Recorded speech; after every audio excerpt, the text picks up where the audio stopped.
Procediamo con la dottoressa Angela Ragusa, scrittrice e traduttrice dall'inglese e dallo spagnolo. Tra gli altri ha tradotto in italiano testi di Carl Sandburg, Joyce Carol Oates, Melville Burgess e Jerry Spinelli. Si è cimentata inoltre con la traduzione dell'Harry Potter di J.K. Rowling. Prego, invito anche lei a prendere il mio posto.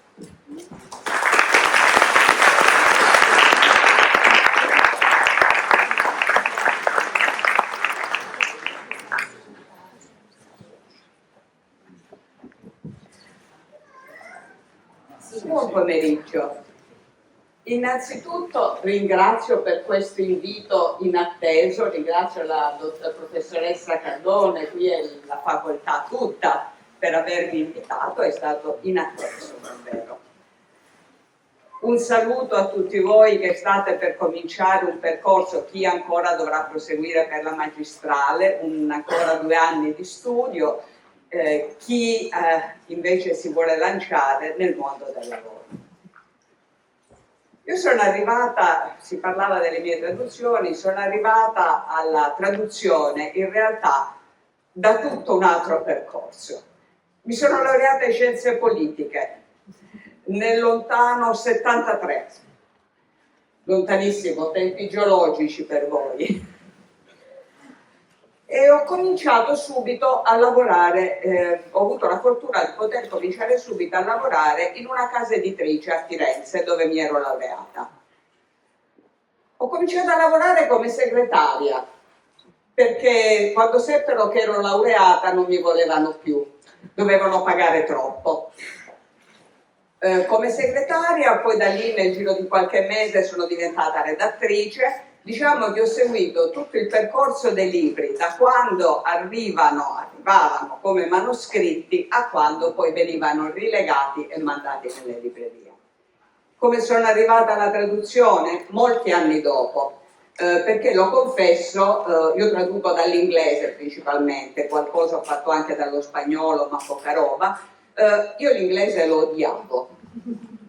Lo trovo tuttora delle volte una lingua assurda, già il fatto che è scritto in un modo e pronunciato in un altro secondo me crea problemi psicologici agli abitanti anglofoni, di cui purtroppo stiamo vedendo prova anche in questo periodo, quindi lo odiavo. Ci sono arrivata perché ho cominciato a un certo punto a lavorare sempre a Firenze nella Salani. È stata citata la Rawlings, i libri di Harry Potter sono stati pubblicati anni dopo dalla Salani.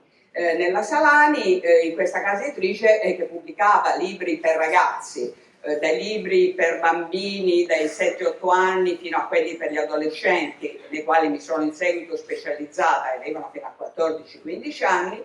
Il mio compito era principalmente rivedere le traduzioni, rivedere e correggere le traduzioni. Io a un certo punto mi sono scocciata di riscrivere, letteralmente riscrivere traduzioni fatte male. Quindi ho detto, oh vabbè, quasi quasi ci provo. C'era un libro che avevo letto in inglese, doveva essere assegnato a qualcuno la traduzione, dico vabbè ci provo, faccio una prova.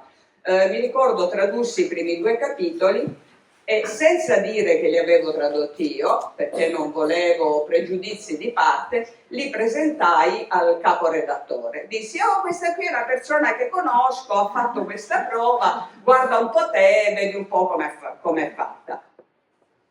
E mi ricordo il Pacini, che era il caporedattore, che era uno, a Firenze si dice pissero al massimo, nel senso di quelli che controllava le virgole, i punti e virgola, qui ci sta meglio i 2 punti, no, qui è meglio la virgola, ci faceva delle tesi su questo. Le guardo e disse, però c'è qualcosa da aggiustare, ma non è mal fatta. A lei, l'ho fatta io. E da lì ho cominciato a tradurre. Per lo più al 99% limitandomi ai libri per giovani adulti, per lo più, quelli si chiamano gli young adults. Perché? Perché sono corti. non superano di solito le 200, massimo 250 pagine, perché altrimenti mi annoio. Mi divertono, i libri per giovani in un certo senso presentano maggiori sfide come traduttore, come traduttrice dei libri per adulti. Il libro per adulti usi il tuo linguaggio da persona adulta, in un libro per ragazzi devi inventare un nuovo linguaggio. Quindi è molto più una sfida, ma è anche molto più interessante. A me piacciono le sfide. Io spero che piacciono anche a voi, perché il mondo del lavoro, lo scoprirete o subito o tra qualche tempo, è tutta una sfida, è una sfida continua per imparare, come diceva chi mi ha preceduto, per imparare sempre ogni giorno qualcosa da chi hai intorno, dai colleghi, ma anche da tutto, dai ragazzi. E poi lentamente ho cominciato, ripeto, a specializzarmi. Tradurre, io non lo so se qualcuno tra voi verrà mai in mente di affrontare il mestiere del traduttore. È un mestiere, devo dire, che presenta molte croci, qualche croce e qualche delizia.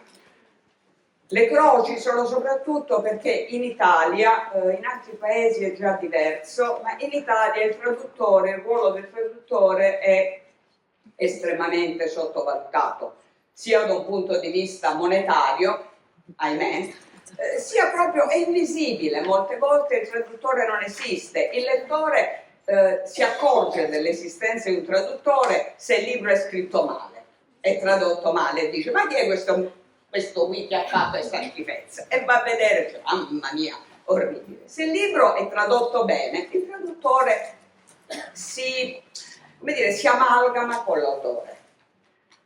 In un certo senso bisogna tenere presente che traduttore e autore usano gli stessi strumenti. Un traduttore è anche uno scrittore, perché il suo compito non è solo prendere le parole o le frasi e portarle in un'altra lingua. Il suo compito del traduttore, del bravo traduttore, è immergersi in un libro, quasi entrare nella mente dell'autore e arrivare a un certo punto, combinarsi con l'autore e riscrivere quello che l'autore ha scritto nella sua lingua, nel mio caso l'inglese, riscriverla in italiano. Cioè, e chiedersi come avrebbe scritto nella mia lingua questa persona. Quindi veramente significa entrare ogni volta in un mondo diverso. Tutto questo mantenendo lo stile dell'autore, ma anche adattando quello stile alla trasposizione in un altro linguaggio.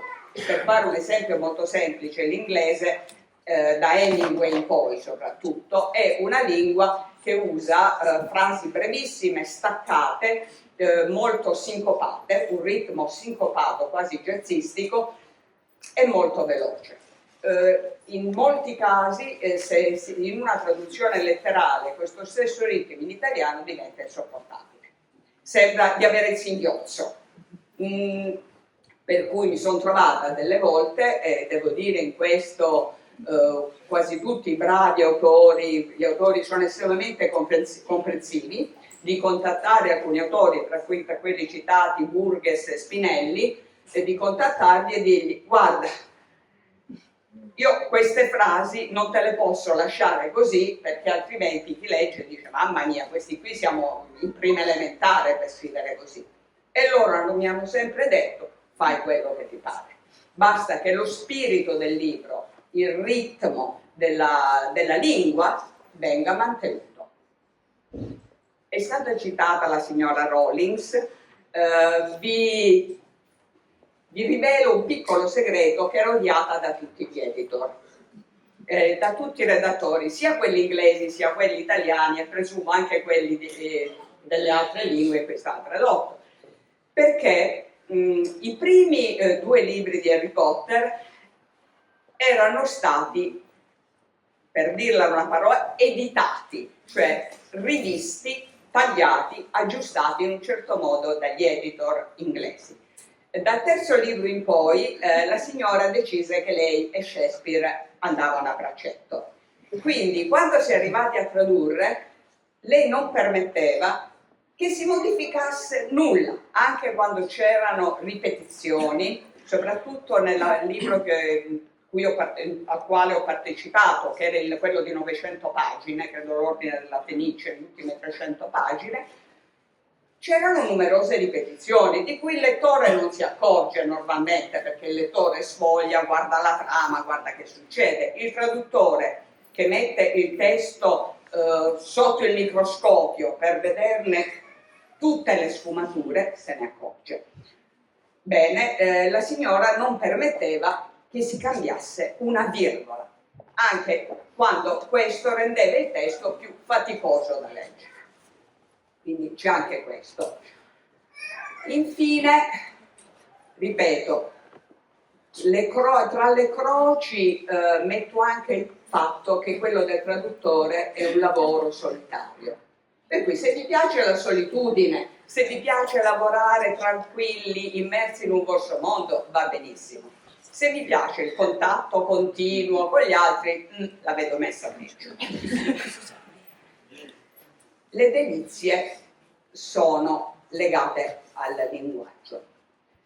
Per me, che amo, ho amato soprattutto in passato i classici, amo la poesia, ho imparato a scrivere a 5 anni, imparando poesie, le poesie italiane, spiegandole, recitandole a mio padre. La lingua è importantissima, il linguaggio è importantissimo. Ogni autore ha un suo ritmo e c'è la soddisfazione quando si arriva a un certo punto di rileggere una traduzione, quando arrivi alla fine dopo averla riguardata 4, 5, 6 volte, che a quel punto esce dalle orecchie, però c'è la soddisfazione che la rileggi e all'improvviso trovi una frase, un giro di frase e ti batti sulle spalle e dici: però sono stata brava, l'ho resa proprio come avrebbe voluto l'autore, questo suona bene. E questa è la soddisfazione maggiore che può avere un traduttore.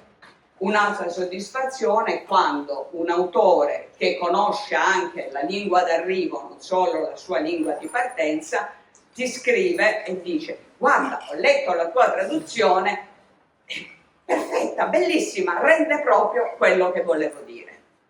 Però sono cose, ripeto, ci vuole un certo tipo di mentalità. Per esempio, si parlava del rapporto con i ragazzi, no, è un lavoro solitario, è un lavoro silenzioso e solitario. Però se qualcuno di voi vorrà affrontarlo, vorrà tuffarsi in questa lotta per emergere nel campo, vi posso anche dire che può dare enormi soddisfazioni, enormi gioie. Ripeto, bisogna avere un amore per il linguaggio davvero particolare e insito dentro di voi.